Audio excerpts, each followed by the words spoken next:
Doctor Agarwal's கண் மருத்துவமனை இலவச கண் பரிசோதனையை வழங்குகிறது. Book appointment now.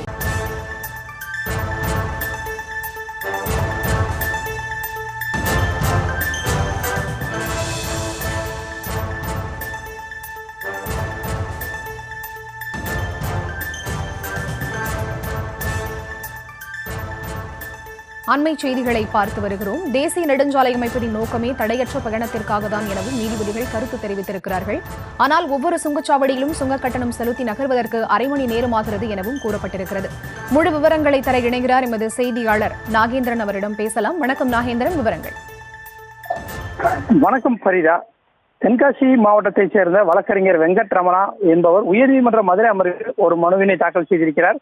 மத்திய அரசு சார்பில் தேசிய நெடுஞ்சாலை அமைக்கப்பட்டு தேசிய நெடுஞ்சாலைகளில் பல இடங்களில் சுங்க கட்டணம் வசூலிக்கப்படுகிறது. இவ்வாறு மாநிலங்களில் அமைக்கப்பட்டு உள்ள தேசிய நெடுஞ்சாலைகளில் சுங்க கட்டணம் வசூலிக்கப்படுவது சட்டவிரோதம், அரசியல் அமைப்புக்கு எதிரானது எனவும் தேசிய நெடுஞ்சாலையில் மத்திய பட்டியலில் உள்ளது. ஆனால் அந்த சாலை பராமரிப்புக்காக ஏற்கனவே பல்வேறு வகையில் கட்டணங்கள் வசூலிக்கப்படுகிறது.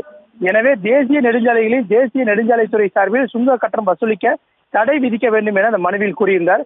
இந்த மனுக்கள் பல்வேறு கட்டங்களாக விசாரணை நடந்த நிலையில் நீதிபதிகள் எஸ்.எம். சுப்பிரமணியம் மற்றும் மரியா கிளாட் ஆகியோர் அமரும் முன்பு இந்த மனுக்கள் மீது மீண்டும் விசாரணைக்கு வந்தது.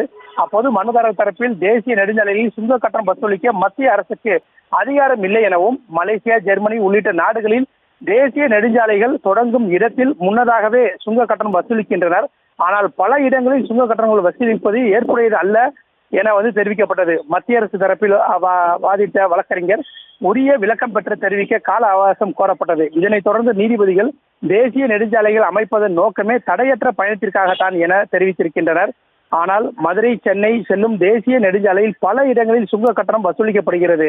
ஒவ்வொரு சுங்கச்சாவடியிலும் சுங்க கட்டணம் செலுத்தி வாகனங்கள் அந்த கடந்து செல்வதற்கு பயண நேரங்கள் மொத்தம் அரை மணி நேரத்திற்கும் மேலாகிறது.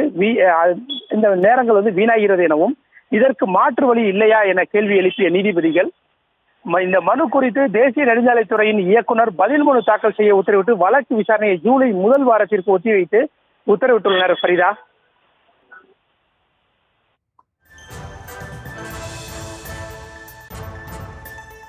விவரங்களுக்கு நன்றி நாகேந்திரன். டாக்டர் அகர்வால்ஸ் கண் மருத்துவமனை இலவச கண் பரிசோதனையை வழங்குகிறது. Book appointment now.